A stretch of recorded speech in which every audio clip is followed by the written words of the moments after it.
looking for? It's live on YouTube. So this is Joyce Greenleaf. This is Joyce Greenleaf, Chair of the Stewardship Committee, calling the meeting to order at 6:39 on April 27th. Pursuant to Governor Baker's March 12th, 2020 order suspending certain provisions of the open meeting law and the Governor's March 15th, 2020 order imposing strict limitation on the number of people that may gather in one place, this meeting of the Southborough Stewardship Committee will be conducted via remote participation to the greatest extent possible. Specific information and the general guidelines for remote participation by members of the public and/or parties with a right and/or requirement to attend this meeting can be found on the Town of Southborough's website at southboroughtown.com. For this meeting, members of the public who wish to watch or participate in the meeting may do so in the following manner by finding the meeting at the town website, southboroughtown.com/remote meetings. No in-person attendance of members of the public will be permitted, but every effort will be made to ensure that the public can adequately address the proceedings in real time via technological means. In the event we are unable to do so, despite best efforts, we will post on Southborough's website an audio or video recording, transcript, or other comprehensive record of proceedings as soon as possible after the meeting. I'm going to do a roll call. So Jenny Pete. Here. Jim Gorse. Here. Freddie Gillespie. Here. And Catherine McKee. Here. I was going to say your name's wrong. Yes, Catherine McKee. Here. And we also have Melissa Danza. Here. And Isabel Kerber from Community Gardens. So in calling to order, our first agenda item is approve the minutes, which I'd like to do, and then maybe we can go to the Community Gardens cleanup after that because we have Isabel with us. So did anyone have any comments on the draft minutes to be addressed? I do. This is Jenny. Do we have to say our name every time we talk? Yes, we can. I don't know. Okay. So I was here remotely for part of the meeting. It was not an approved connection, and I was non-voting. Okay. So you're not approved and you're not voting. Mm-hmm.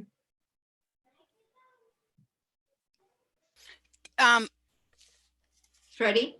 Sorry, this is Freddie.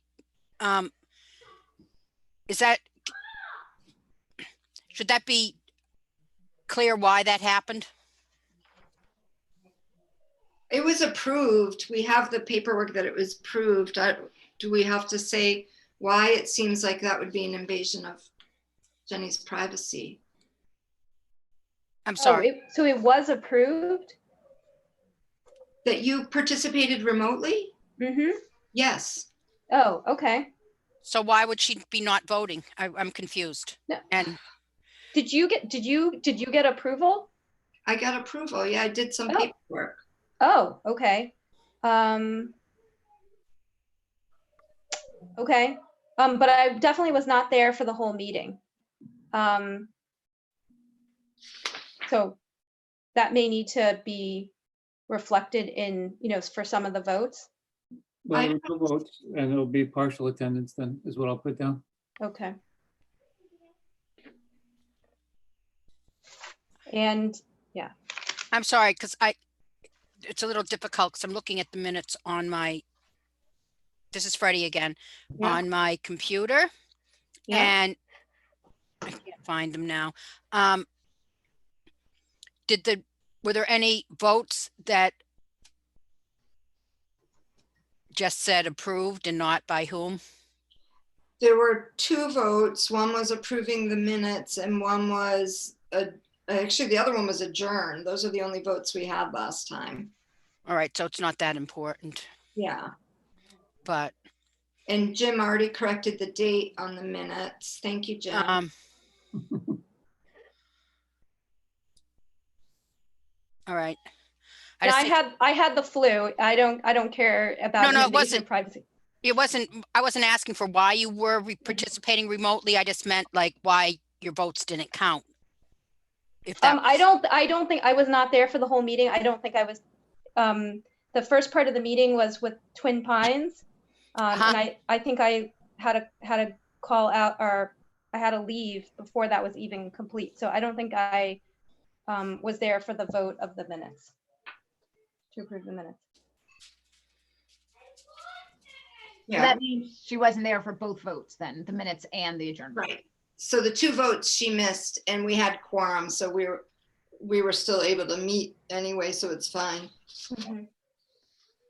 So if there's nothing else on those minutes, Actually, the Twin Pines guy, his name was, Andy, oh, Andy, okay. Andy, I don't know.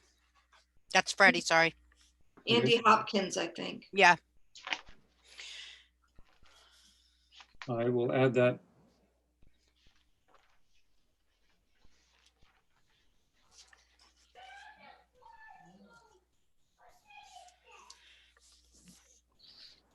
All right, if there's nothing else, then does anyone want to put a vote on the table? I move to approve the minutes That as amended. Is there a second? who made that motion? That was Cat. And I, Freddie, second it. all in favor? And so Jim, I need to do a roll call need to do a vote. roll So call. Jim, Yes, Kat, Yes. Jenny, Yes. Freddie, Yes. and also I'm in favor, so the motion passes. So thanks, Jim. We'll get those minutes corrected and into Townhouse. And then to accommodate Isabel's time with us more quickly, I thought we could move to agenda item on the status of the community gardens cleanup. So Isabel had joined, so welcome Isabel. She had joined Melissa and I, oh gosh, a month or 2 ago back on the grounds, and we looked at some of the debris and talked about how to address that. And so what's the status now, Isabel? It's pretty much clean. I stopped by right after our meeting. It was in November, and I picked up quite a few things.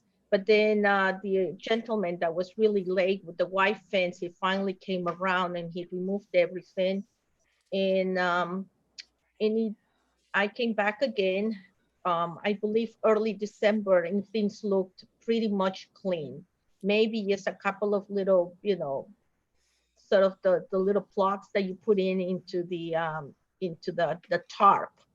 There, I found a couple, but that was it. It looked pretty much clean.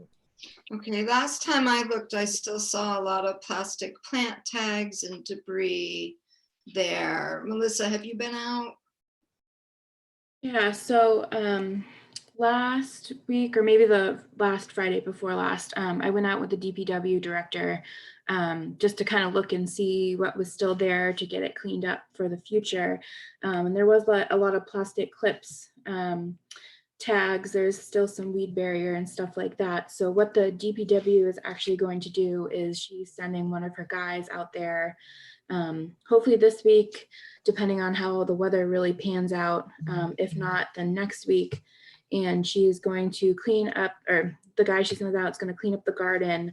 And then she's also going to clear out that back portion after having discussions with Freddie and Joyce, where that grassy hay is, and then remove that, take that off, so that can be used for some of the native plants that are hopefully coming in. And then Isabel, what I didn't get to update you on is I believe the DPW director is actually going to get a rototill and do that for us as well. Yeah. So hopefully that will be all set by the time the community gardens is ready to go. Can I jump in? This is Freddie. Yep. So because we're trying to, and this is out of order, so it's a little bit convoluted, you don't know all of the background, but I had a site walk with Twin Pines to give me a cost on some of the ecology work and the community gardens. And just to be clear on what's left in the community gardens, they're take 2 employees a full day to clean up the crap that's left in the, I'm sorry, the debris that's left in the community garden. So it's not clean by any means. And if people think it is, that needs to be some communication we have, because you know what I see is obvious, and what they saw, 2 employees a full day, is very different than it looks good. So Yeah, just I'm saying. wondering, how do we message, this is Joyce, how do we message on that so that Isabel can represent that better to the community gardeners so that they best understand the expectation, and maybe having some photos, like in addition to whatever they sign, that shows some of the close-up of the debris that's been picked up, like those clips that push into the soil, the way the weed barrier fabric is left behind, the plant tags, so that it's super clear when they're signing on that none of that kind of debris is okay to leave behind, that the expectation is that you rent this plot and then you leave it clear of that kind of debris. And I don't know how to do that without having an expectation that somebody police it, which, you know, I was community gardens coordinator. It's hard, you know, it's hard to do that. You can't, you know, you rely on people's goodwill. But I think maybe that's one approach to think about. And I don't know, Isabel, if that's something you'd be able to do, take a picture of those plastic clips and what that fabric looks like when it's kind of embedded in the soil and left behind, and the broken plant tags and the ties that people use on their stakes. Those also, there was a lot of that there. And all those things just get churned right back into the soil. So is there an opportunity to adjust whatever it is that the community gardeners sign to rent their plot, or is that already gone out the door this season? No, it has not. In matter of fact, I was just going to, I'm drafting it and I'm making some changes, and I'm going to be very clear of the expectations of what each gardener is supposed to be doing. It's been raining today, but I'm planning to be there. Hopefully it stops raining on a Friday, and I can go in again and take a look at it. Because when I went, we had a lot of wind and everything else, and it seemed to be clean. And then, but as you know, I sent about half a dozen pictures about 3 times to the gardeners on each of their plots. And, they came, and then I got like about half a dozen confirmations saying, Isabel, my plot is clean and everything. And I went back, and then of course, I spent half a day picking up a lot of the covers. And and then, as I say, in December, I went in, maybe it already had snow a little bit, so I wasn't able to see everything. Right. But I'll go on Friday, and hopefully it's not pouring, and I'll take a look at it. And if I see anything, I'll take a picture, and then I'll do as much cleaning as possible, because it's not right that we have to invest on 2 days of cleaning. And the other thing that I want to bring up to your attention is that last year, I had it tilt quite a bit, and there was 2 sections all the way towards the community, at the end of the walk, as if you're going to go up into the trail. And so I'm thinking of just making it 3/4 of the size that it was last year, instead of going all the way to the end. So can I jump in on that? Yes. Ready. So again, it would have predated this in the regular agenda. looking at what didn't get plowed last year, and this is something the committee really needed to agree to before this happens. We know that the rear portion didn't get used. So we asked if we can use that for native plant gardens. Professor G. Gear has plants because of the rain last year. The Ecology Garden didn't get finished and prepared. So we, talking with Joyce and then with Melissa, have come up with, we can use that portion that wasn't used last year. It's completely engulfed in weeds. And that's why the DPW was, Melissa worked and, I mean, made a miracle happen. That they're coming to clear that off. And then, but before we can do that, I noticed how much stuff there is even in that unused portion from, what's happened is debris has blown over. Actually on the edges of the property, it's filled with like old bags, fertilizer bags. It's just, you know, it's a problem. So DPW, once they stepped in, said they would clean that up, right, Melissa? So there wouldn't be a need for you, Isabel.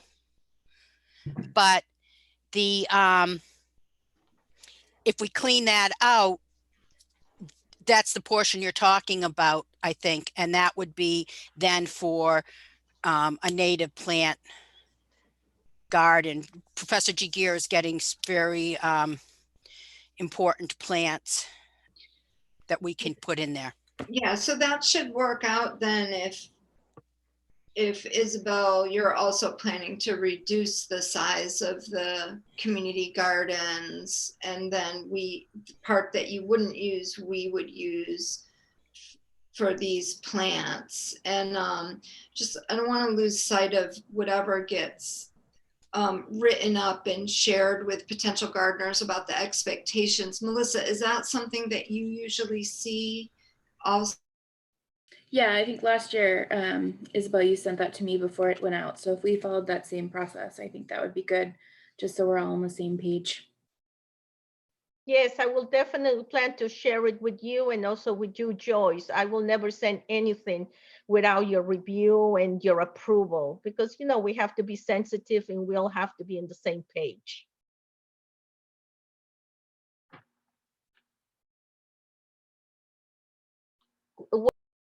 Hear me? Yes. Oh, okay. I wasn't sure. I think Joyce Because, might you know, be frozen. sometimes it's mute. I think It's showing that it's mute, and then I said, "Oh my God." I think Joyce and Jenny and Freddie, are you there?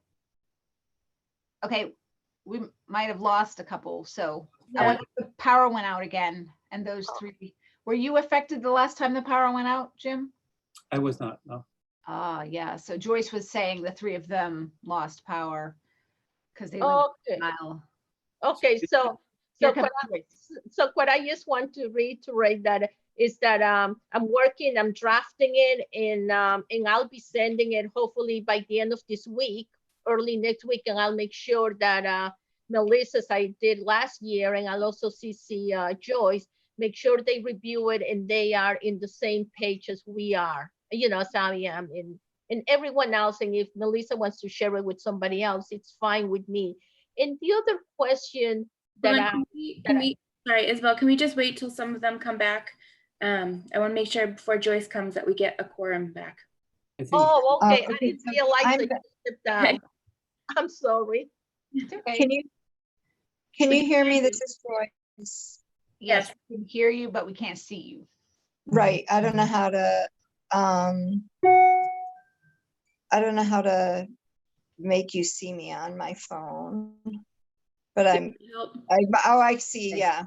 So they did have a power outage. Freddie just texted. I'll let her know. Yeah. I came in on my phone because I can't come in on my computer right now. Right. Start my video. Let's see. Now I see you. Sort of, right? It's dark. No, it's okay. So Freddie said she can't get in by phone. So let me I was going to give her a phone number. Why did they give us so many phone numbers? Why are there I just clicked.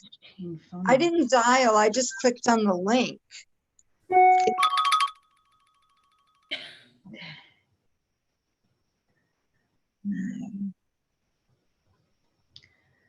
All right, I'm gonna send her. Did Jenny get back on? Yeah, I see someone on Jenny. Yeah. yeah. So, yeah, I don't know what's going on with the power on our side of the town. I see Jenny's picture, but I don't think your microphone is on. Might just take a, oh, power's back. That was, Okay. I just sent Freddie the number in case she could call it. and thank you. the and password. Okay. Hi, this is Freddie. Oh, there you are. I'm on my cell. My electric went out. Just came back on, so I might try that again. But in the meantime, I'm back. Yes. So the minutes need to reflect that I left and came back. Yeah, it was you, me, and Jenny all got, it's this side of town, Freddie. I'm sorry. Is everyone online now? Yes. I think, no, I'm on my phone because my internet hasn't quite, my internet is rebooting, my husband says. So we have a quorum again, and I think I was speaking when we lost power. This is Joyce, and I was circling back to how we were going to message something to the community gardeners and whether Melissa would see that, or if there was, because I think I would like to see that as well. And I don't want to hold up the community garden process, but I think it's really important that that messaging be clear and be visual for whatever the potential gardeners get, so that there's a, we learn as we go, and so that there's a better understanding at the other end. So Melissa, is that something that you see and approve? Yeah. So you were frozen for a little bit, but so we kept on to say, yep. So Isabel's going to send it to both of us to look over before it goes out. And we're all on the same page for that. Can that go to the whole stewardship committee? I think it go, Melissa, to the whole stewardship committee, and then we could individually offer our insights and send it back to you, so we wouldn't, in case we didn't have a meeting right then to approve it. Yeah, as long as you guys send it back to me. Yep, I think that would be fine. Okay. And I was saying more for an FYI, not, but For comment. Freddie again. Mhm. Yeah, well, more just to know what's in it. Great. I wanted to say one other thing about this, because for looking towards the future, that if there's a way we can standardize the process somewhat and take some of the burden off, or better define what the community garden organizer does, so there's not as much of a burden on them. Like, as far as Joyce, you started with, policing and, like having a process in that doesn't mean that role is something beyond what maybe the coordinator thinks their role is, if that makes sense. Yeah, I mean, I think it's just a lot to ask a volunteer coordinator to police thing. Yeah. I agree. Yeah, and so I kind of want that to be a friendly position. Exactly. Like, Isabel, we're not trying to put you on the spot or make this uncomfortable for you. We all care about community gardens being successful, but we also care about the property being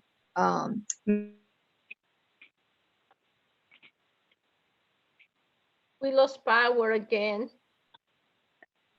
I have power. This is Freddie. I have power too, but I don't see Joyce anymore. It just froze. Yeah, Joyce froze. Oh, she's back. So,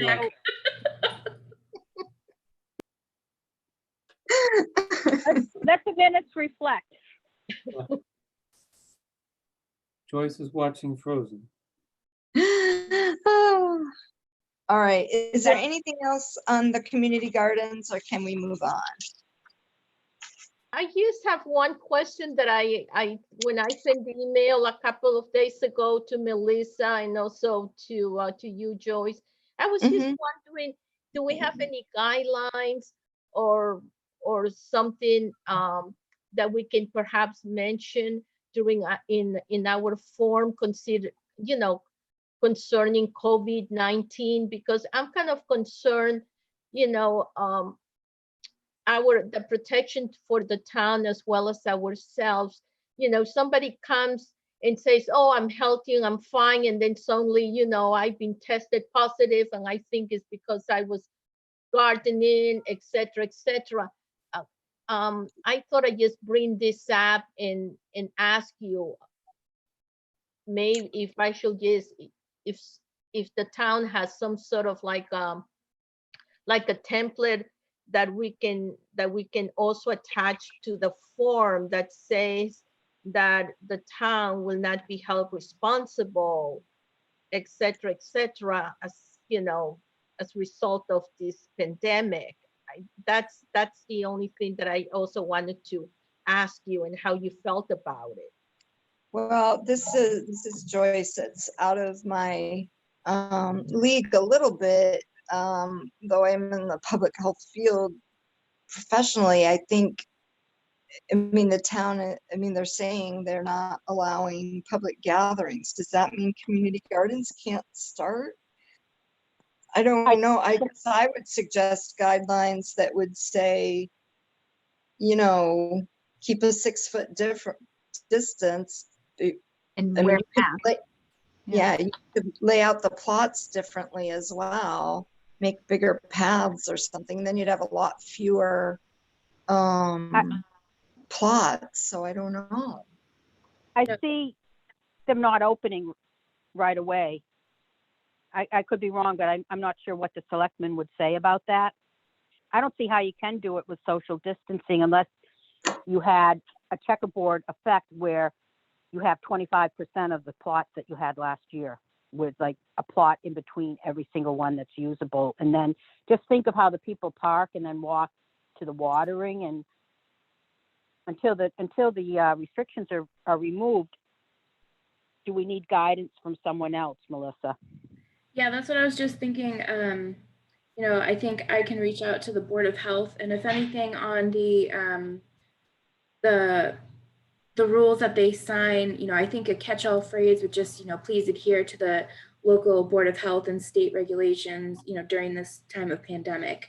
And that way, as things change, whether it's more or less, you still have that in there to say you're agreeing to follow these local and state guidelines.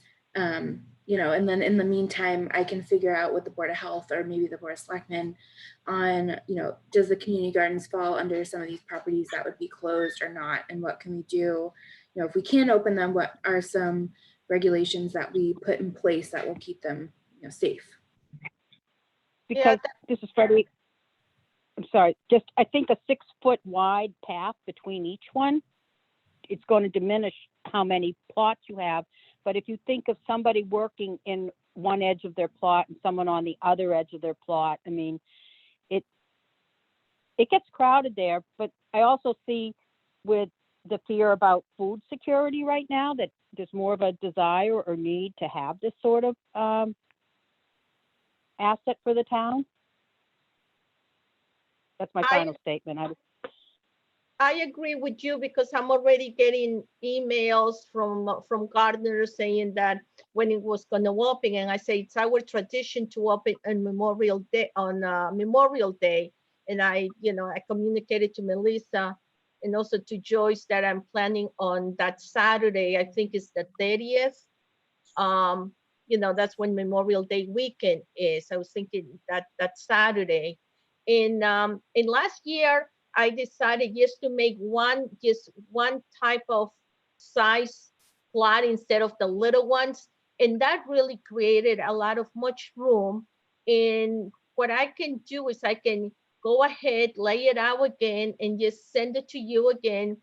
And then just mention, Melissa, what you just said. I mean, we just have to go and abide by the regulations of the Southborough health, the person that is in charge of it.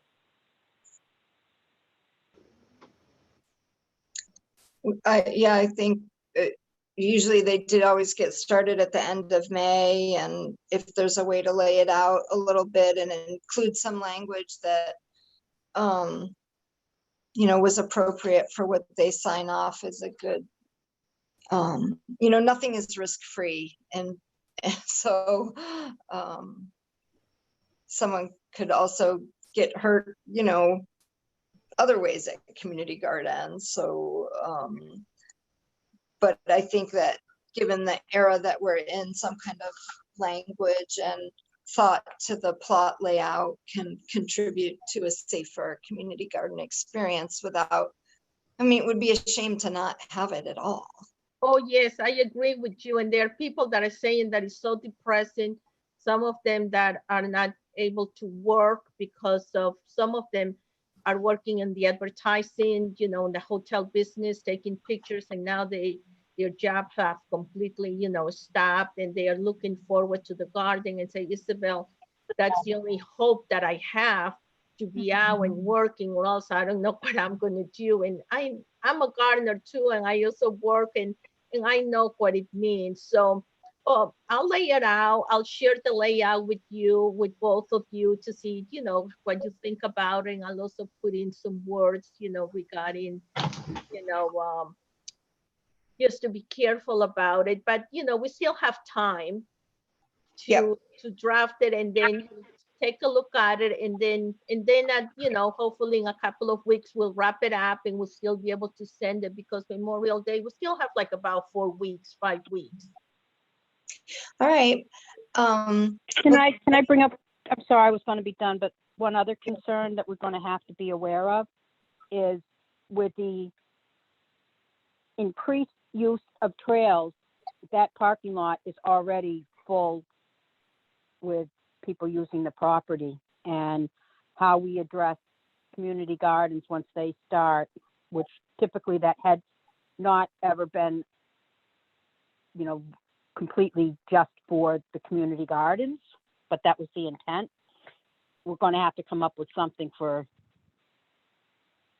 I don't know how we're going to manage that, but it's a concern. Yeah, I would imagine people would start trying to park on the street, or it might be an issue if they tried to park in Harding Botanicals. So, the trails have always been popular in the summer, and of course more so this year with so many people not able to, or this spring. So I guess we'll kind of see what happens, and maybe by the time community gardens starts up, there'll be more people back at work, or who knows what the situation will be, but we'll be thinking about that. Thanks, Freddie. Is there anything else for Isabel? No, the only thing that I can think is that where the garden is, with the big rock, and where usually gardeners come in and they park, there's very few people that come in. I notice it's like in the late afternoon that they park their car, and then they walk up the trail with your dogs. So hopefully, maybe what the other option will be, the day that we're going to be opening, just we can put a sign that says that that parking is reserved for the community gardeners. I don't know. But hopefully I don't think it'll be that bad, because people come in early in the morning, some coming in the afternoon, and some is come in like around 3 o'clock, and they stay there until like around 7 o'clock.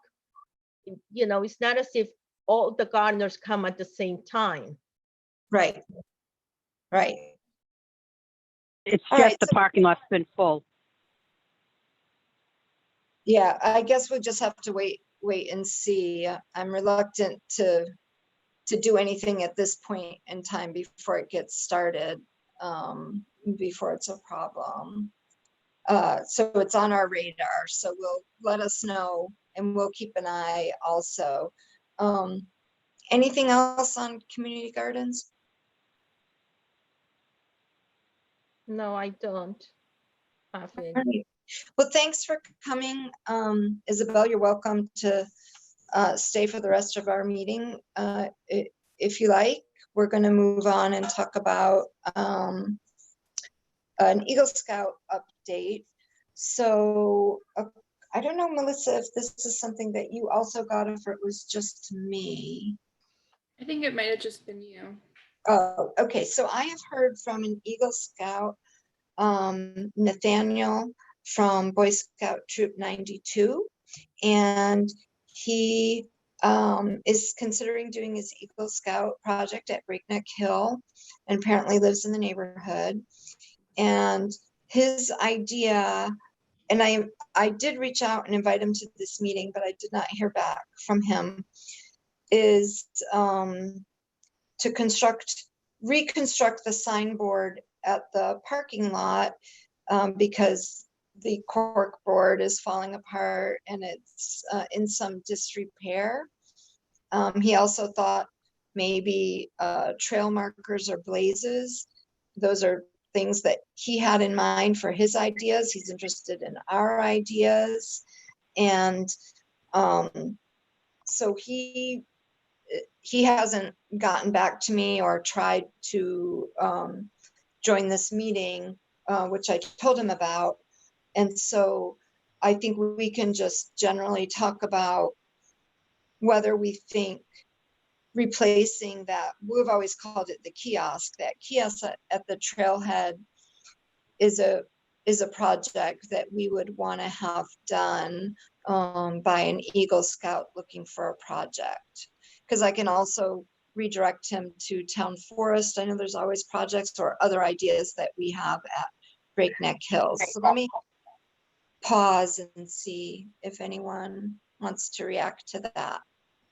I think it's a great idea. And the reason is because my son Tyson, about 12, 14 years ago, he did his Eagle Scout at the community garden. And he's the one that put that bridge at the entrance because it was always messy. And when they were kids, and I forget it was. Yes, thank you, Isabel. We remember that. I'm going to let the stewards, I need to hear from the stewards for this portion of the meeting first. Okay. I'm sorry.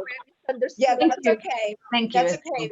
Thank you. So any of the stewards want to weigh in on that Eagle Scout project idea or other ones? Well, the kiosk definitely needs to be replaced. It's time. It's been more than 30 years. And we could certainly have trail markers put in the woodland trails. I don't know how it would work in the field trails, but the woodland trails would be great. Anyone else? Freddie, I am not I don't think we need trail markers on the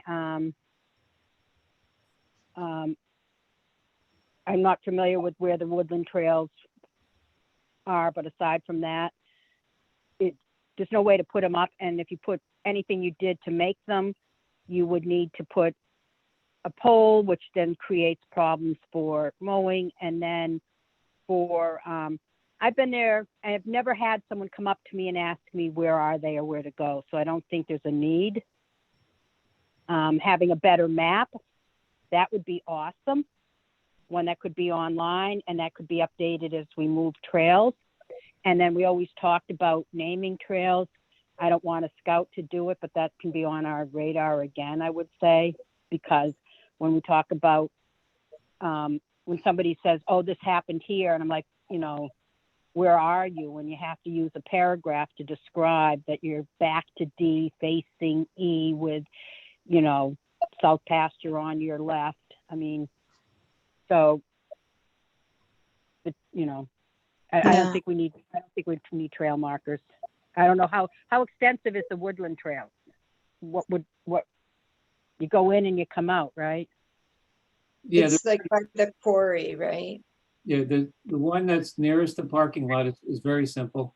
The one on the other end of the property is not as simple, although people have made it simpler by placing branches along sides of the trail and making it very clear. But it could use markers. Which one are you talking about? This leaves from the top of the hill, the highest hill, and goes down towards the old road that came in from Route 9 and Woodland Road. Reclaiming that, which we were promised would be done, is another project. Right. I don't know What if that's about an Eagle Scout or not. Jenny or Kat? Do you have any opinion on the kiosk or the trailblazers? Yep, this is Kat. I love the idea about a new trail kiosk, map kiosk, and I agree that the grasslands, I don't think marking those trails necessarily makes sense. I would support the woodland trails. I think the two that you mentioned, Jim, but also the one from that connects from Woodland, the main Woodland one that I call it the main one, from the town forest one. That's a simple trail, but there's a bend in that is confusing. And I say it's confusing because you can't tell if it goes straight or if you should bend with the trail. There could be like a little indicator there. And then the sign, if you're heading towards Woodland to the town forest, we're missing that to town forest arrow. That could be part of it also. And that's just a simple little arrow into town forest. But yeah, I love that idea. Jenny? I also agree about not having markers or sign poles in the grassland, the main grassland area. And yeah, I agree, replacing the kiosk would be a good idea. And I'm not very familiar with the woodland trail, so I defer to Kat's opinions on that. Yeah, I like the idea of a new kiosk, and I wonder if we would even want to adjust its placement a little bit so it's a little bit nearer the actual trailhead. And maybe this, I just always feel like when we post signs, sometimes we like to post them on that post right by that little boardwalk, because not everyone's going to go to the kiosk and read, something about, pick up your dog litter or whatever, or, it's bird nesting time or whatever. We might be putting a sign up from time to time. And I think if that kiosk was moved a little bit closer to the boardwalk, it might be a little bit better, but I don't know if anyone else has an opinion about that. I like the idea. On the left-hand side of the trail or the boardwalk going up. Simply moving it to the left from where it is. At least at a minimum, I was thinking moving it to the left. Yeah. My thought is there's trees there that hang over it. People don't like walking up to stuff under trees. So would you argue to move it to the left of the boardwalk? I would argue to consider it. We'd have to think about it. It impacts the viewscape from there, but yeah, sort of makes it really easy. And maybe if it was closer to I think your idea though, but having it really close to the trail. I just know that people don't like walking under tree branches. I've seen it over and over again. The whole boardwalk is under tree branches, isn't it? Yes. They're walking through, they're not going up and standing there and reading. Just something to, I don't think we have to decide now, but I like the idea of moving it so that it's closer, right? Like where you would post a sign, All right. Well, how about I reach out to him and say when I think, and I just wanted to also add like my opinion on the trailblazers. Yeah, absolutely not in the fields. I just don't know how that's feasible or lasting without interfering with some of the other management practices that we do. But the couple of woodland trails, I don't know if I would want, I guess, would it be an actual blaze versus just like, some trails I was on recently, it was just literally a blue dot painted on a tree. Yeah. I don't know that a blue dot painted on a tree is enough to qualify for an Eagle Scout project. I mean, it's something any of us could do in a half a day. So added to the kiosk, though, that combo project might pass as a project, do you think? It should, yeah. Maybe Okay. even with some mapping, maybe. yeah.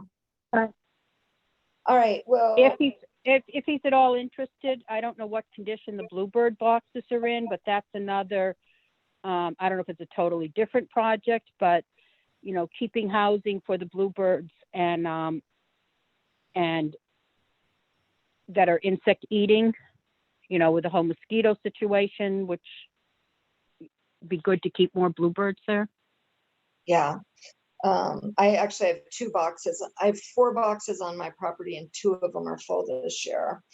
So it's exciting for us. Tell us. Okay, so I can do we need a vote on this? Doesn't he have to present to us?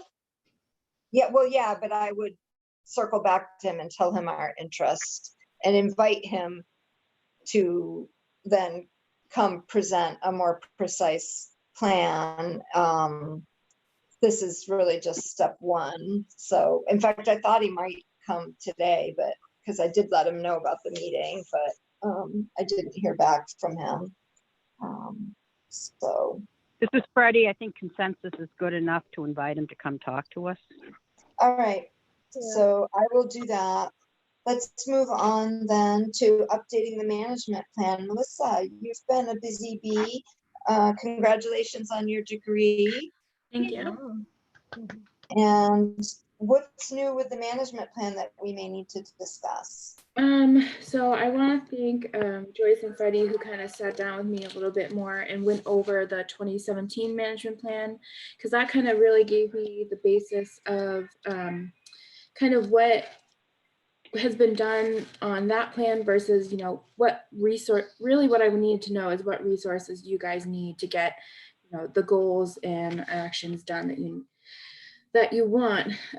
So I've kind of hashed that out for now. I also joined, I don't know if any of you got the SVT emails. There was this adaptation and planning workshop, 6-week class that I just started last week.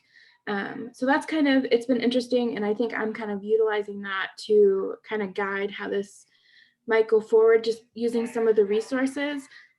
So I've kind of been going through that process too, to find some of it ties into the climate resiliency with trees and just land in general. So that's kind of been nice to incorporate along the way. But, you know, in terms of that, I think I've kind of weaved out the main goals and priorities of kind of the same, which is helpful. You know, it's just identifying, you know, what you guys have in store, what you've done, and what you need to move forward. So now that I've kind of really gotten most of the nitty gritty out of that, you know, it's going to be more of piecing it together. And I think this workbook, you know, it's a nice kind of online format that you kind of plug in, you know, it gives you kind of what the tools you would need or some of the common climate change aspects from your geographical region. So it's kind of brought in a cool other aspect to it as well. This is Freddie again. Melissa, is that something you can share with us? Because it sounds like great tools for us to be aware of for our plan. Yeah, so it just started, I think 2 weeks ago. So I've kind of been playing around with it a little bit more, but I can send you kind of the links that I've been getting. I've kind of been accumulating them. So once I kind of put them in a more concise document, I can get that out to you guys. And I didn't hear, it was muddled. What was the first thing you said? What is this, a class or a course or what? Yeah, it's so it's a 6-week course in partnership with the Forestry Initiative, the NCIAS, the Northeast Climate Change Initiative, and a couple other organizations. I think they're out of Michigan for the most part, but they do classes throughout. So there's a lot of emphasis on the Northeast right now, which is nice. Great. So you'll share some links so we can get familiar with it. And then when you have a draft closer to being ready for us to review, we can get it and maybe discuss it more fully at one of our upcoming meetings. Absolutely. Yep. Great. Thank you, Melissa. The next thing is Ecology Garden, which Freddie started to talk about. We need to name it. We need to think about, there's a lot of plants coming in that we'll be able to have a portion of community gardens to put them there until the full plot is ready. Freddie, what else do you have for ecology?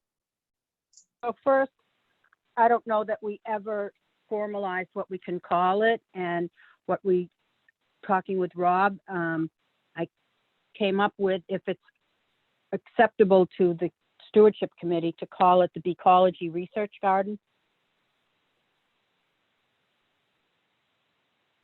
I like it. Is everyone else? I mean, I'd like a vote on it too, so that it's you know, whether your first discussion like or don't like or whatever, but and then a vote so that it's, you know, formalized, if that's all right. Yeah, that's fine. Any other discussion? This is Jenny. Is he? I thought he was like kind of moving towards expanding beyond just bees.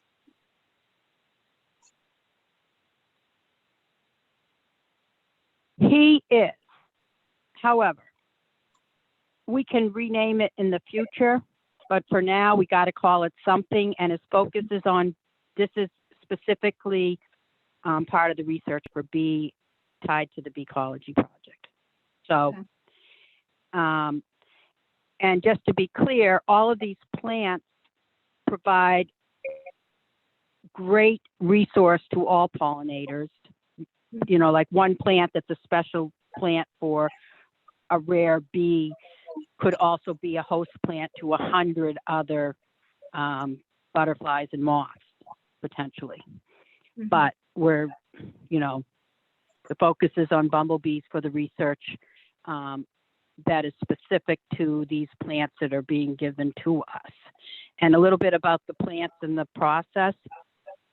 We had the corner of the north pasture across from the south pasture when you walk in. And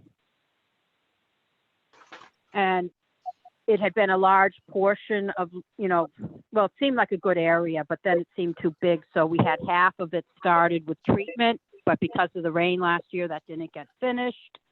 So that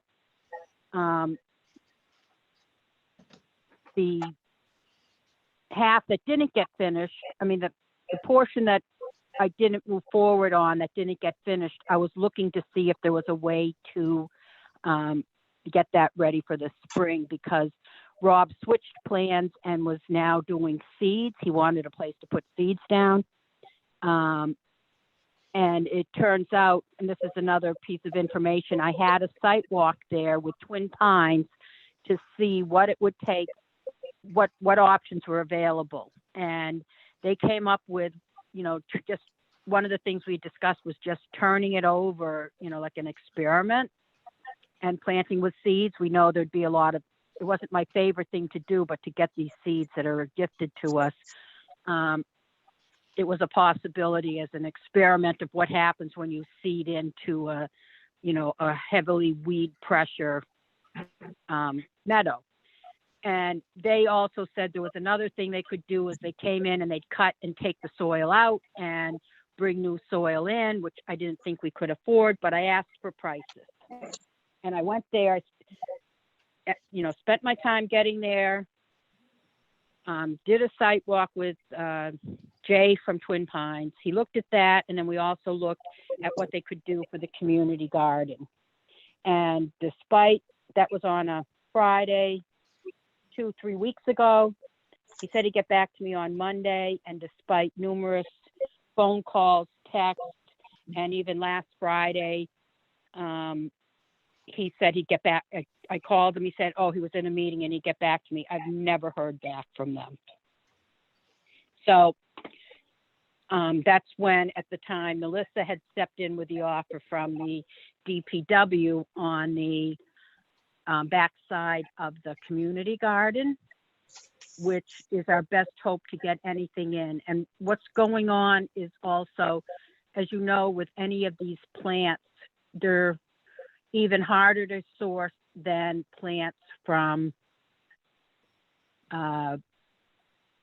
native plants normally, because they're not as commercially available. So getting plants is difficult, and even more difficult, we're trying to get regionally ecotypes, so that all the plants we're putting in aren't from the Midwest, Prairie Moon or whatever. That's why it felt, where Rob has resources, getting him plants, if we had a place to put them, it seemed more time critical than just any other time. So hopefully we can get the community garden with the help of DPW, thanks to Melissa. And but first I thought we could just, because it hadn't been used last year, I thought we could just clean it, clean out the weeds and then rototill it. But that debris is long standing, what's been going on there. So that's part of the cleanup. And that would then become part of the Ecology Garden. In the rear end of the community garden with, and this is the other question, I want to put up fencing for the rabbits and stuff. And we've never had fencing there, although the cows had fencing. So that's another, and we had talked about it, I know, a long time ago, but at least around the community garden section. So fencing just where the plants would be putting in are, is that what you're saying? Or around the whole community garden? No, just, I don't have, I don't even know how much it's going to cost and what it would take to get it up, but around the community garden ecology portion, the rear part. Right, the rear part. And the fact that different from the community garden, this then would be a permanent installation, not necessarily the fence once plants are established. I don't have a feeling on what that would be, but once these are perennial, you know how the community gardens are in and out every year. Mm-hmm. So this would be staying for the duration. Oh, so there was a point in time where I thought that it was more temporary until they could be moved to the other spot, but now it's more, this is just an additional place to have plants. Yes, we could look at that, but there's no, so this portion of the community garden is too wet for the community garden to use. Oh yeah, So I know that backside is very wet, right? So the point is, whatever we plant there, even if we, there's no desire to plant stuff here temporarily and then move them. Rob was also excited about being able to use it where it would be part of an educational, easy for people to see, even from, I don't know that they'll be seeing it from the road, but, for people walking by. Although I think the Ecology other garden would be as well, but like your community gardeners who don't go beyond there could see, and this would actually, what's interesting, I thought of it after the fact, we'd be supplying pollination services to the community gardeners in the way that is not honeybees. Yeah, so it would be wetland appropriate plants like buttonbush and that kind of thing. Well, no, and yes. It's not all wet there. It's too, right. So plants that would be appropriate for the soil conditions. But yes, I'm planning, I would believe we'll be putting in some buttonbush. But that wasn't that's not the urgent portion of this. Right. So Rob has people growing special plants for him, and as they become available and he gets them, the timing just was, because of the rain last year, we don't have a garden bed ready. and this works, but it would be something we would keep unless we had to get out of there I don't know why we would want to move the plants out afterwards. Right. No, I can see that. Yeah. All right. Anything else from anyone else on that? And yeah, and just so that I understand, so that area would be plants or you were talking about seeds also. Yes. I think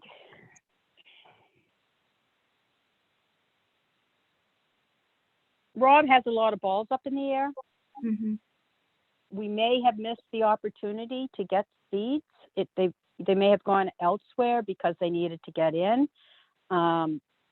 But there's a potential, if there were some seeds, we would put some seeds down. I don't have any experience with seeds really, Jen. I would be looking to you for. Yeah, it seems late for a lot of them unless they're ones that, can germinate without stratification. Yeah. Correct. It would have, well, so one of the things that happened is Rob had done the refrigerator cold strap on his seeds. And then but then I think they started to germinate, and if you leave them too long, they start to mold.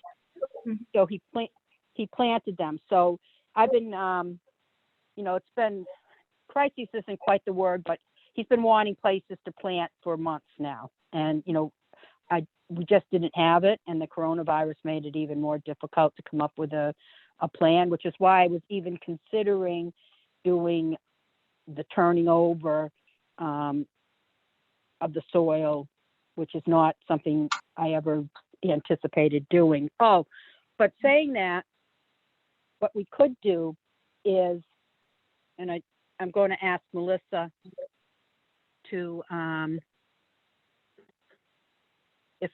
if I could ask the DPW. She asked me to, but let me step back. I want the Stewardship Committee to approve this so that we can see if the DPW has additional capacity to help us out. So where the Ecology Garden is in the North Pasture, it was originally planned for a big square area. And I only took half of it for the first treatment. And now the other half of it is still available. And I was thinking that we could put down the black plastic to prep that for a late fall or next year, whether it be seeding or something else, if the committee was okay with that. Yeah. Anyone have objections? Would we leave it down for the whole summer, or would we leave it down and then let weeds germinate and then put it down, and you know what I mean, in a phased approach? I will look into the best practices. My understanding and all the research I've done is that you put it down for the whole season. I've never heard that you pull it up and put it down. But if that's something that's, needs to be done, I think the point is if you leave it for the whole season, you capture everything. But was that different than your experience, Jenny? No, I mean, that is what we did. We left plastic down for, a solid period. Someone at some point recommended to me letting things, having the plastic down for several weeks and then pulling it up for a week or two so that things would germinate, and then you kill those things so that I guess that there's less in the seed bank. Correct. So that you kind of go through the cycle of putting the plastic down, letting it, be up for a little bit so things germinate, and then putting it down again, and do that several times over the course of the summer. But I've heard that with the herbicide that you need to do it to catch the different, and it makes sense, but I have never heard anyone say to do that on the black plastic. But we can look into it. It makes sense. I don't have a strong opinion. I know someone told me that at some point. But So what I've been calling them, so you know, is the Ecology Garden, Research Garden. So the fact that it's a research garden means it's, you know, it's not, there's two parts to it. Another part is that we'll be growing seeds, plants for seeds, and plants, you know, for more introduction elsewhere on the property. Mhm. And plants, you know, just the plants also. And Rob will be doing his inventories there to see what really happens when you have these plants, you know, documenting. It's not enough to say, well, I see the bees on these, but what really happens when you plant them. So there's the community garden, and then there's Ecology Research Garden, community garden. I don't know how we'll call that. And then Ecology Research Garden A, and then Ecology Research Garden B. A, I'm hoping we'll have ready for, you know, maybe a late summer planting. And then Research Garden B would be late fall or next spring with the black plastic. I love So- using research in the name. I think we've been messaging on the bee research that's happened there for a couple of years, and it's reinforcing to that. So I think that's fantastic. I want to state that, you know, I think, I'm pretty sure, but, you know, time will tell, that this is going to be, you know, significant, put Southborough's contribution to this research on the map. It's not just, you know, like, not just because I've drank the Kool-Aid, but from what I'm hearing, you know, this movement of, even Doug Tallamy had said at his talk that we have to, it's not just about planting native plants. We have to be planting for the rarest species. And as we know, or I hope we're learning, is that a lot of this pandemic is caused because of loss of biodiversity. And this is exactly what we're helping to preserve here in Southborough, you know, doing our bit and being part of this research project is not just, you know, just a little feel good thing. It's beyond, it benefits us, but it has a greater significance scientifically and ecologically. Yeah. Yeah, It's a big deal for us to be very proud of, is what I'm trying to say. yeah, I think it Yeah. would be really cool to say that this is Jenny, to say that we're involved with this. Me too. Do we And want to just have so a you know, vote? other people know we're doing it and are, you know, impressed. So it's I find it ironic, less so here in town, but elsewhere. So Do we want to have, so for the portion of this that requires a vote, you wanted to vote for support on the naming. Do we want to move to that? yeah, can we do a joint just naming, and I can do the black plastic at the same time? I don't know that we need Yeah. two votes. Yep, so someone make the motion. I'll make a motion that we name the portion of the North Pasture that's going to be planted to be the Ecology Research Garden, and the back segment of the community gardens as the Ecology Research Garden also. I don't know Do I that have a- also is in the name. Do I have a second? I second the motion. This is Jenny. Okay, and I'm going to do a roll call for the vote. Jim, In favor? Kath, Yes. Jenny, In favor? Freddie, Yes. and I'm also voting in favor, so the motion passes.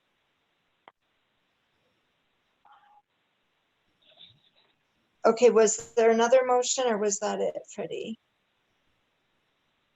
That's it. So I will follow up with Melissa and Karen Galligan, as the first critical is to get the community garden done. And the added benefit is that DPW will clean up the debris. I suggest, well, the debris and then the whole, because of this, they'll also be doing the whole rototilling for the community garden. So it's a win to the whole community beyond the Ecology Garden. I'm also going to say that cleaning up the tags and everything in the community garden, I think it's going to take another year or two, because it's been plowed in so many years. I don't think, whatever the DPW does this year is going to take care of it, but that's just a realistic expectation. Yeah. And All then, right. so the black plastic, I'll see if they have the capacity. If they do, they do. If they don't, I'll see how else we can get that done. Let's go on to trails. I haven't been up there now with the wet in a couple of weeks, but I have noticed the trails are being heavily trafficked and a lot of people are out enjoying them. When I drive by, the parking lots are busy. Are there any issues around the trails that we need to talk about other than celebrate the fact of how popular they are? Well, I've been out there almost every day for the last week and a half, 2 weeks. A lot of youths, a lot of dogs, a lot of people. There are people starting to do picnics at the top of the hill, closer than 6 feet. So that is starting to happen. They might be family units. I don't know how people handle that. The trail, the second woodland trail that leads from the top of the hill goes down towards Route 9 and then back up the road. Had 3 trees across it. I've cleared all those out, so they're all gone and the trail's clear. Thank you.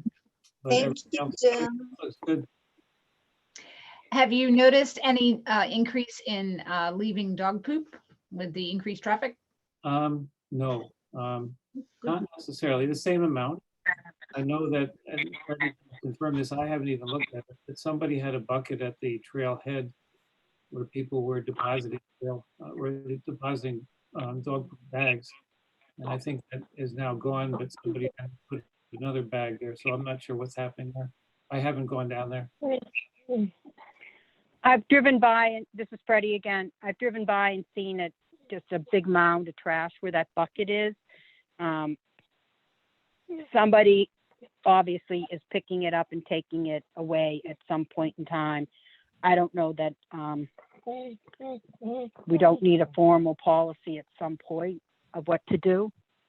I mean, it's always been a struggle, and the Bark Ranger program is on hold. I don't know what you came up with there, but we have a take in, take out policy, and we know that hasn't been well adhered to, where even people picking up and putting it in bags leave the bags along the trails. I don't know if that's increased or not, but I don't know what the answer is there. I don't think we can leave big mounds of dog waste in the parking lot with flies and everything else as it gets warmer, and hope that somebody's going to come and take it home. Who knows who's been doing it? Somebody has. I think we need an official something. And it's not our, whether. Yeah, the official sign does say, take all trash home with you. I suppose I could post another sign that says, just a reminder, take all trash home with you. Including dog poop. Yeah. Yeah, including dog waste. Yeah. Was there Bark Ranger signage that was available? I only remember the pamphlets, not I don't remember signage. Jim, do you remember I don't signage? remember signage. The pamphlets were great. Even posting one of those there would be nice. Yeah, so I haven't, I haven't done that yet. So maybe now is the time I need to modify the shell that they provide to Southborough, and then we can get that up on the existing kiosk. I mean, I think it would have been this past weekend, right, that we would have had our Bark Ranger event along with Earth Day. And of course, with the pandemic, all that got all those events were canceled. So I'm still interested in doing something with that. I just don't know how to, like, even having a table and setting up. It's just harder with the social distancing to know if anyone's going to want to walk up to a table that says, tell me about your dog, in this environment. So I think for the near term, I'll get that pamphlet done. Can we I remember post, Kat said she would help me if I had trouble with the software. Yeah, happy to. can we post it online and through, maybe do a story in my Southborough, That's a good. do it virtual? I don't think we should count on any Bark Ranger table in the near future. Yeah, I can, how about this? I work on the pamphlet, get Kat's help as needed, and then maybe I could sketch out something I could write something short for Beth in my Southborough and get that out to you guys to comment on and then submit it. Joyce, I was also gonna suggest if you wanted to send it to me, I can push it out to the Concom's news and announcements as well, which I think reaches a couple people. Oh, great. Thank you, Melissa. And we can also have, Freddie again, we can have and through Melissa, I'm sure, Vanessa will tweet it out and that reaches people. And I don't know. We Okay. can share it on Trails Facebook, although we don't have a huge following. We have an outlet there. And Right. ask people to share on Facebook, because I think it's unfortunate that you couldn't move forward, but great that you have the resources and, Yeah, it's just been hard for me to get to it. It's just been hard for me to get to it, but I should be, I have all this time now. I'm not on a commuter rail, so. I'll just say this downtime is busier than ever. Yeah. And exhausting. No downtime. How many Zoom meetings do you go to a day? I mean, yeah, it's all day long. Yeah, and I'm in the public health field, so I'm in a lot of the COVID type meetings for my department too. So all right, so that takes care of trails and probably the next item. Oh, I have as something well. else for trails, sorry. Oh, all right, Freddie. I'd like to suggest we ask if Twin Pines is mowing to make them a little wider, if there's a place, Jim, that you think needs wider or that anyone walks and thinks, I just think wider is better because when I was walking there, when it was crowded, I'd step off, but I'm stepping into, the fields weren't that tall. So it wasn't a big deal, but I don't want to be stepping into knee-high grass once it starts growing so that people can pass. No, Or even making little pullovers where you can pull and wait for people to pass. That's a trail etiquette. Yeah, it definitely is okay now. Some people move over. In the future, when the grass grows up, it will be a problem. So where necessary, we can ask them to make them wider. Yeah, or just kind of go wide every once in a while. Either of those cases would work. And then the second thing is, particularly if it's a wet season, the bottom half of the north pasture, the trail that goes along the farm dump, that's pretty much unpassable. It's soaking wet. So people are walking, there's a tree down. We never got cleaned out. There's, the people are walking up into the north pasture to get around it.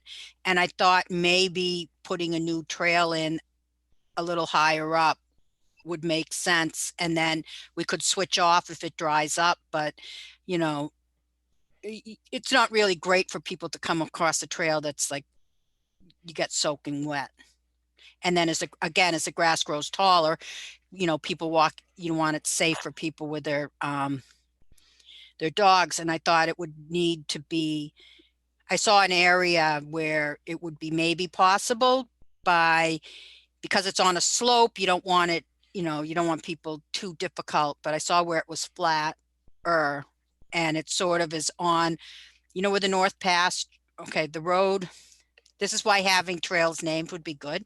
The road between the North and South pasture with Ecology on your left, as you walk towards the pond, just as you get beyond where the Ecology Garden is. If you put the trail in there and went across, you'd be cutting off that triangle, but it would be flatter and less wet to put a trail in.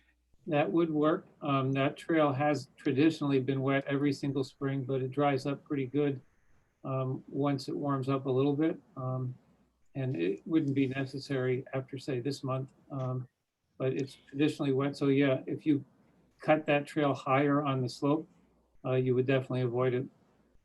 So the point is, last year where we had a rainy summer, it was wet a lot.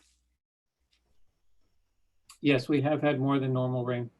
And it's like every year it's different, but I think having that option, knowing this happens, would be good.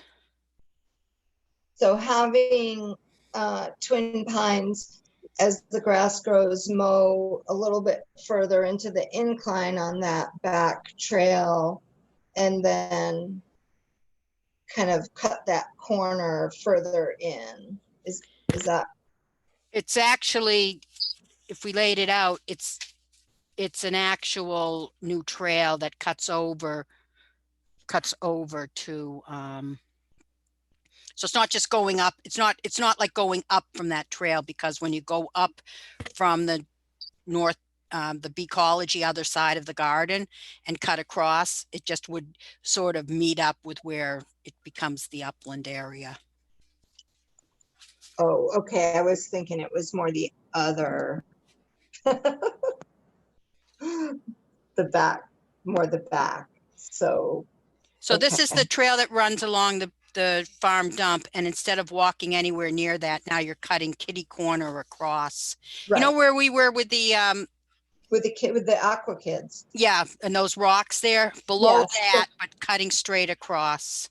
Yeah, no, I think that's good. That's a good idea. Because I don't like that. I mean, that back trail does get very mucky, and yeah.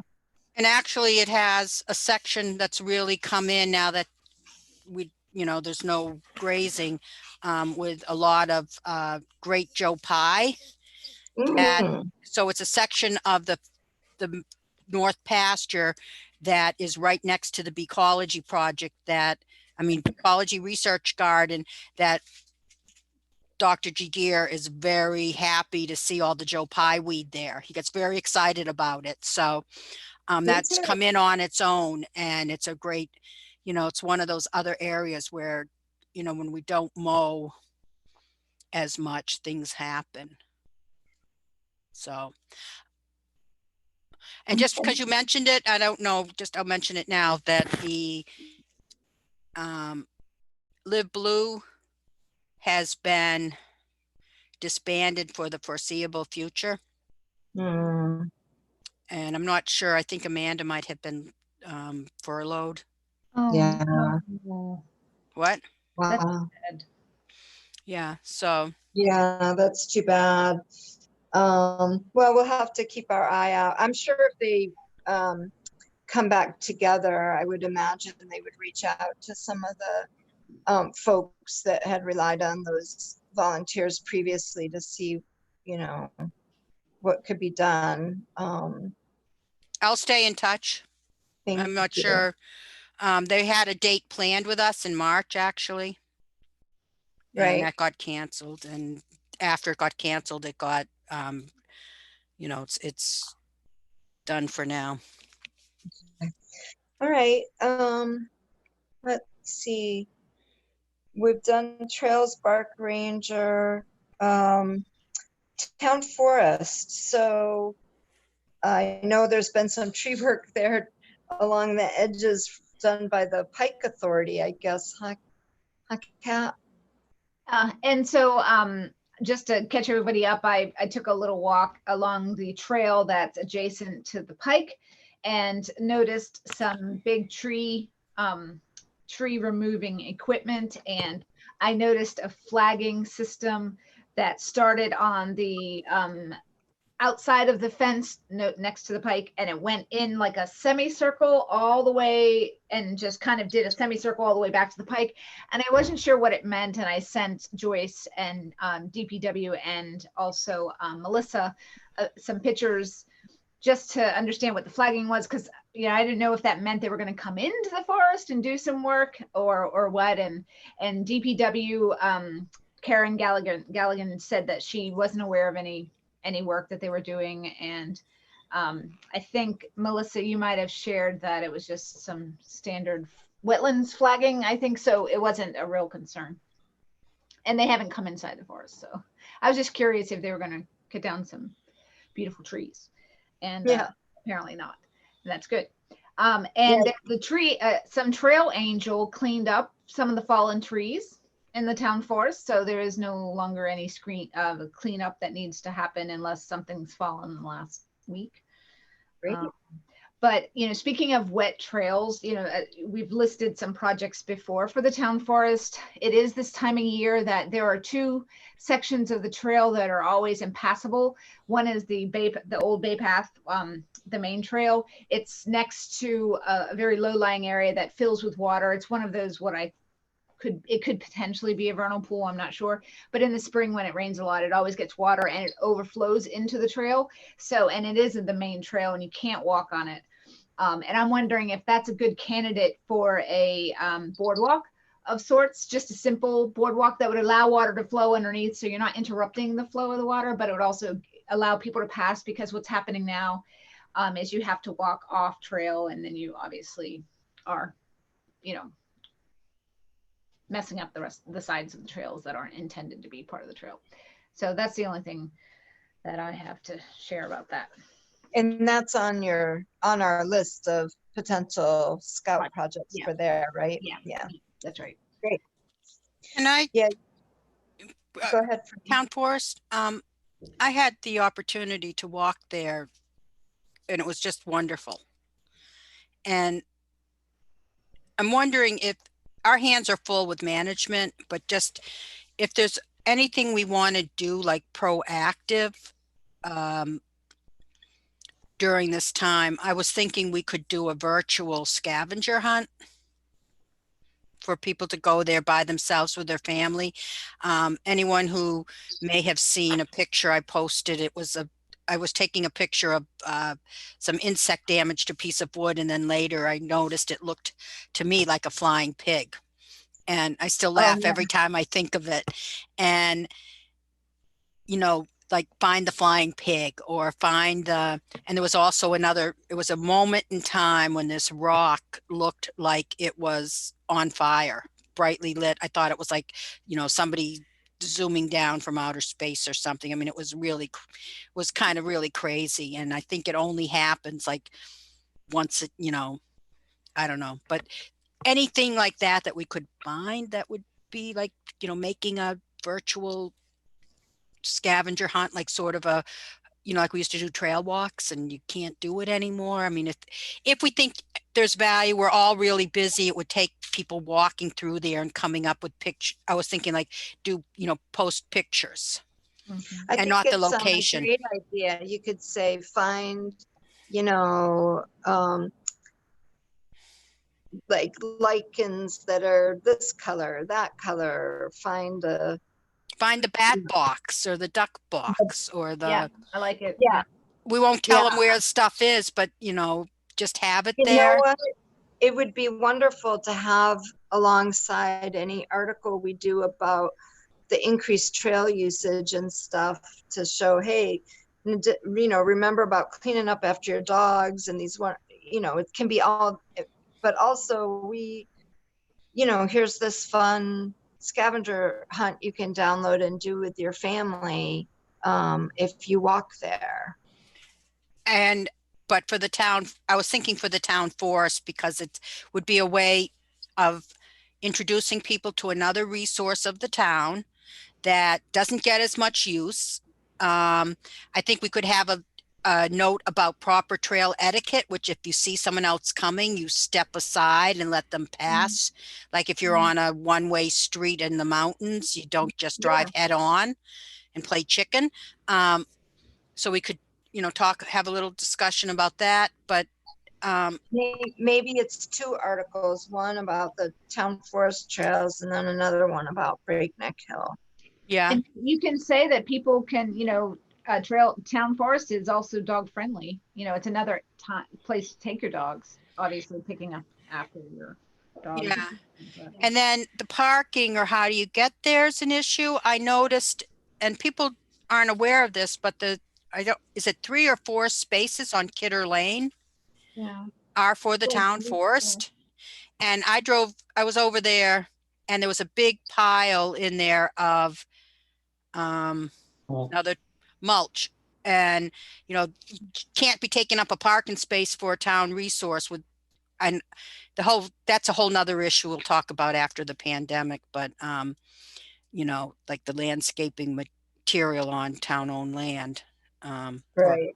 So yeah, open we could space. highlight the parking opportunities in that, so that people know the few spots on Kidder Lane. You can do a couple spots on Woodland Road. You can do 2 spots inside the forest off of Walnut, and then at the end of Walnut at the cul-de-sac, you might be able to do 1 or 2.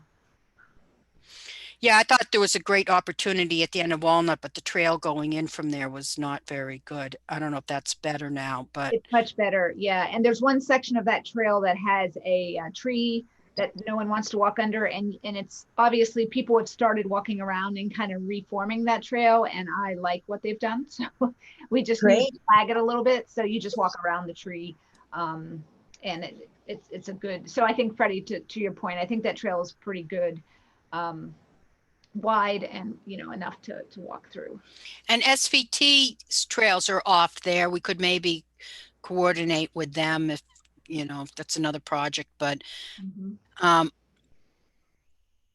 the other thing is, if anyone's over there, I know I saw Spice Bush.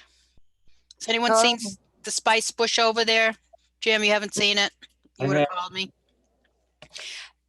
And Jenny, I know you guys were in there looking at the.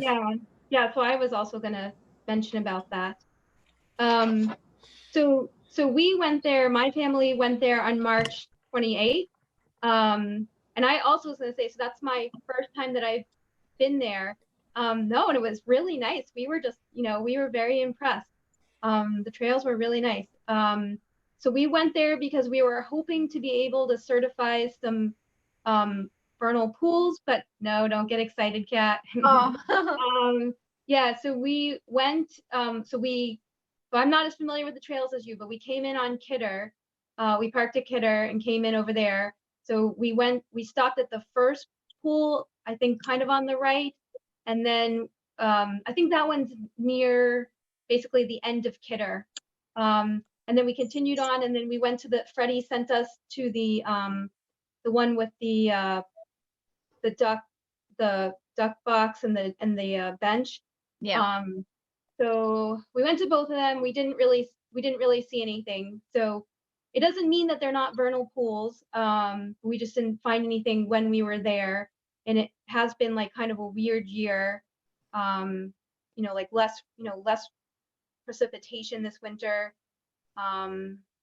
So, and it seemed like an early spring, but then it kind of got all weird and cold. So yes, but kudos on the trails. Well, they were designed well before me, but I love them too. Yes, Yeah, that's great. They certainly weren't in the condition they're in today before you joined up, Kat, so thank you. Yeah, it's awesome. All right. SISMA. Oh, so that's Freddie again. SISMA, Cooperative Invasive Species Management Area, for anyone who's watching, in the Suasco watershed. It's a organization working on invasive species in the 36 towns in our watershed. And it's actually the MCA, which is the Same Suasca watershed area, the Metro West Conservation Alliance.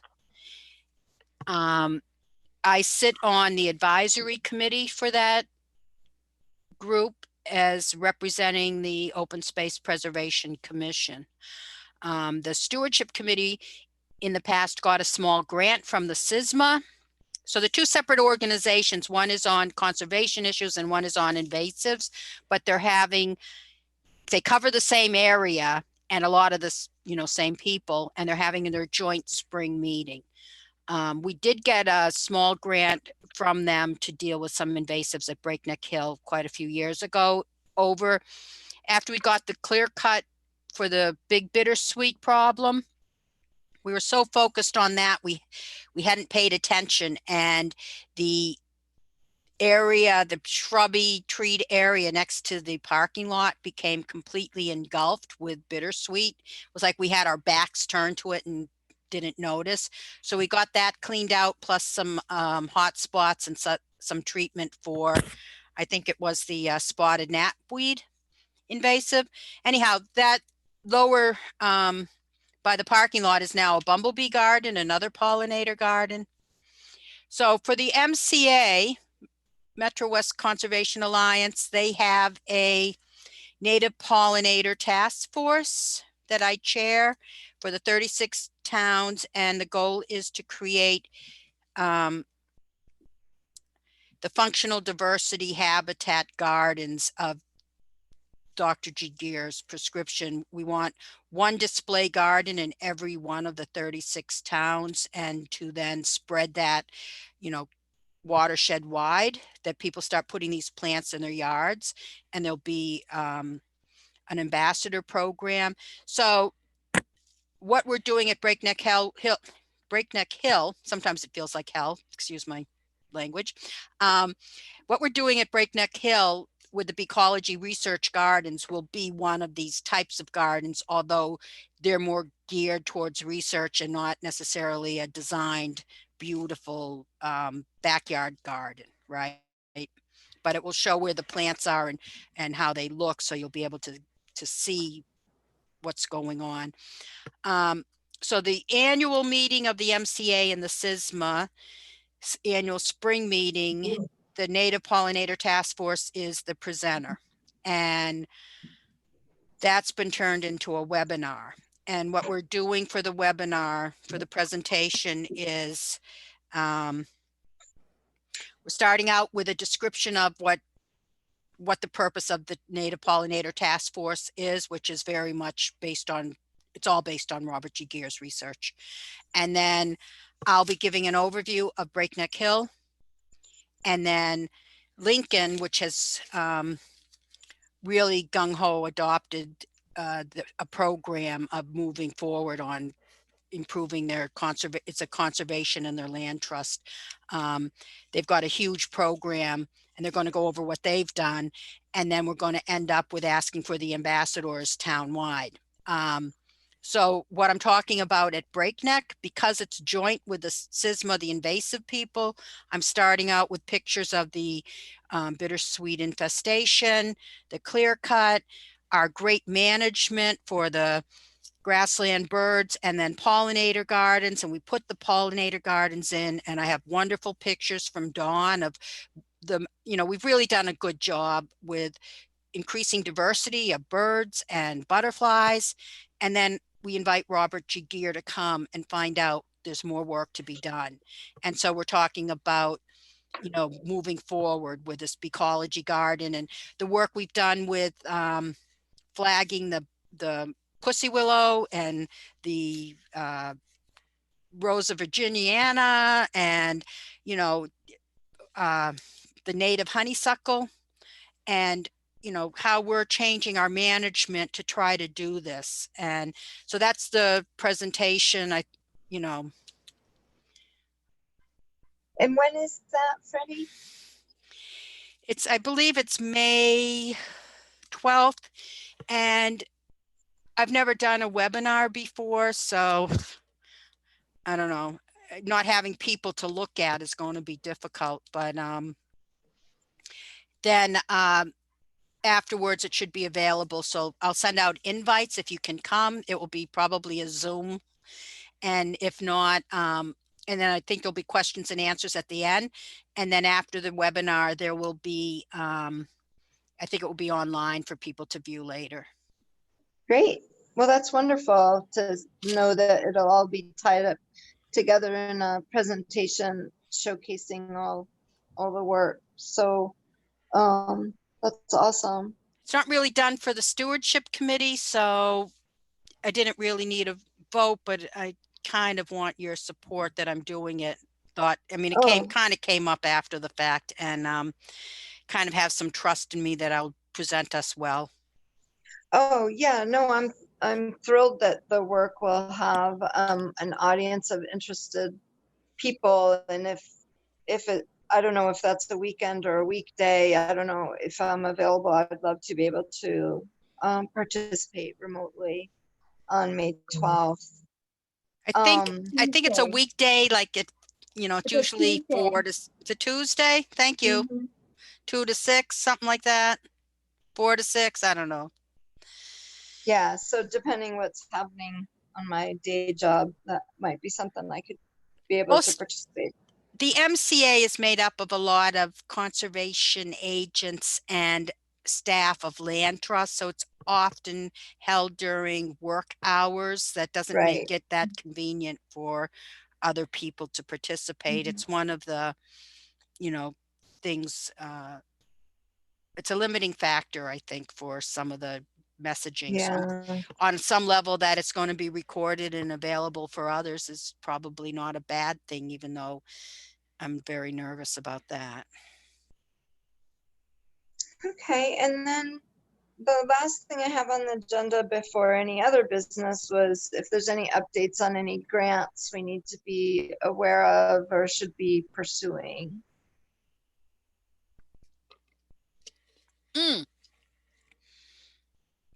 So this is Freddie again. Sorry. I have no idea what's going on with the Mass Wildlife Grant. I think until the end of the fiscal year, I don't know when we'll know. I'll try to put some feelers out. We had talked about doing a burn. I think that's, I never like to shut the door on something before, there's really been bricked in with a wall. But it feels a little difficult to put together the planning and what would the outreach and the during this coronavirus situation. I haven't made any inquiries, which I was supposed to. If we were to do that and the grant was available to pay for it, which if you recall from our last meeting, they had said that, or someone's noted that the grant last year, a lot of the awardees got money for doing burns. And it seems to be not as controversial a topic as it had been in the past. But you still need to do a lot of outreach, and there's a lot of prep work. And the way those grants, the wildlife grant, worked in the past is they announce it in the summer. You apply, the awards are made in November, and the work has to be done by June 30th fiscal year for the state. And that requires being ready, boots in the ground to, I don't know how long it takes to put one of these grants in the, I'm sorry, there's a burn plan that's needed through the state. And my understanding is, there's some time involved, and I think we would have already been working on it if it wasn't for this, just putting the feelers out, finding out. Yeah, I mean, COVID-19 has interrupted sort of every aspect of everyone's lives. So why not this? Yeah, I mean, it's true. It's true. But it could, everything's that much harder. I don't want to say that we won't invest. I mean, I'll maybe ask some questions and get back to you guys, but I'm not feeling real proactive. it just doesn't seem that it's that gung ho. Oh, and another final note on something, not grants, but we have that Kestrel box. Oh, I know. You know, I- Joyce. I was I supposed to know. do something. I need to back off on doing anything about that. I need someone else to take that over. I just can't. And the Kestrel is back. That's the good news. Dawn has been Right. photographing it. I wonder if I could just drop the box. I mean, we don't even have the pole, but I mean, Andy and Jay said they could put it up. We had talked about a spot. Jim, didn't we talk about a spot sort of at the bottom of E or F? It wasn't at the bottom. It was where it had been pointed out to me. It was halfway up above on the hill above the Pussy Willow. Oh, above the Pussy Willow? Above the Pussy Willow. So just below the summit? No, we're on E. Is that E? F? I get E and F mixed Oh, up. the big Pussy Willow? The big Pussy Willow, the male Pussy Willow. It runs beside the boardwalk over the seep. Yep. Yep. So where the male Pussy Willow is, as you start to go up the hill, and then it sort of levels off, and then you have the top, the upper Pussy Willows up there Mhm. on the slope between the big Pussy Willow before it levels off to where the other Pussy Willows are. However, given my experience with Jay, and I mean, that was really disappointing. I needed an answer right away. I made it really clear. Yeah, I mean, it's the age-old problem with It's not just them, though. I have to be honest. It's not just them. Right. Right. Age-old problem with humans. So why don't we just take both of those projects, the burn and the Kestrel box, and put them on hold for now? And see what happens next spring. I'm not putting the burn on hold for now if it's a possibility to get it done. Okay? The burn. I'm or just saying dirt? it's the burn. Oh. I'm just saying that the likelihood is slimmer, right? It's all, and none of it was a definite, it was all investigation. So it's just with this pandemic doesn't mean nature stops. And in some ways it's even more important than ever to take care of it. Maybe that's the message to Twin Pines. Hey, we've got a bird circling. We need to give it a nest. Will you help us? Because it's important. We might have missed that window. Well, they don't know that yet. Oh yeah. We could, we could leave out some important information. No, that was, yeah. Well, I could text them. I mean, because they verbally agreed to do it. And what is it about? How high up does it have to be? So all that know. research needs to be done, and that's what I said I would do, and I just can't. Yeah. I mean, I remember that we did it a long time ago, and I thought it was, I don't know, like 15 feet or something. Does that sound right, Jim? 10 But I to can look it 15 up. feet above the ground. I just did a quick Google, not scientific, but that's the first thing that comes up, something like that. So, and if we're not doing it this year, that would be a perfect Eagle Scout, because when I was with the guy, the expert that Jeff Collins had to do a walk there, yeah. and he said there's this contraption that you make so it makes it easier because you have to clean it out. Right. You know what? I can add, when I circle back with the Eagle Scout interested in the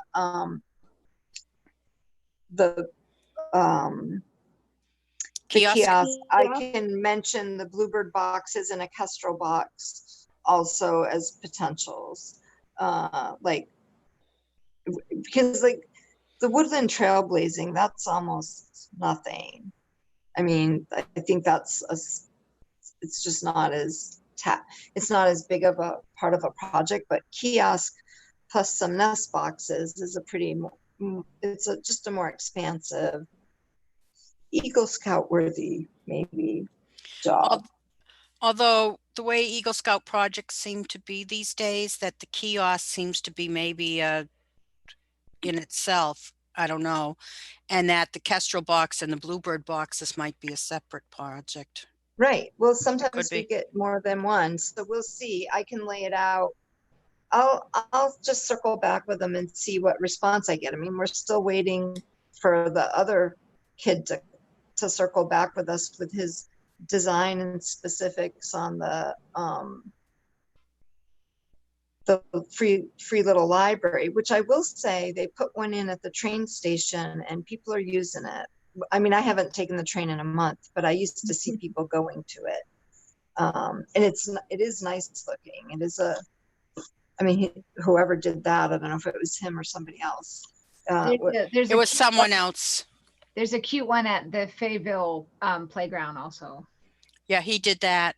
Yeah.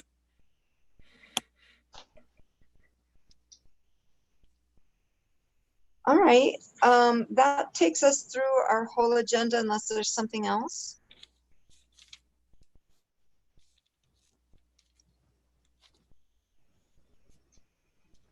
Not for me. I think I'm good. Okay, so maybe we make a motion to adjourn. I'm happy to move to adjourn at 8:30. Do I have a second? I'll second it. Okay, I'm going to do the roll call for the vote. Freddie? Did we do a roll call for Yes. the vote on the Ecology? Yes. Okay, sorry, brain fade. Yes, to adjourn the meeting. Jim? Yes, to adjourn. Kat? Yes. Jenny? Yes. And myself, yes. So we are now adjourned. Great. So I'm gonna stop the recording. Thank you.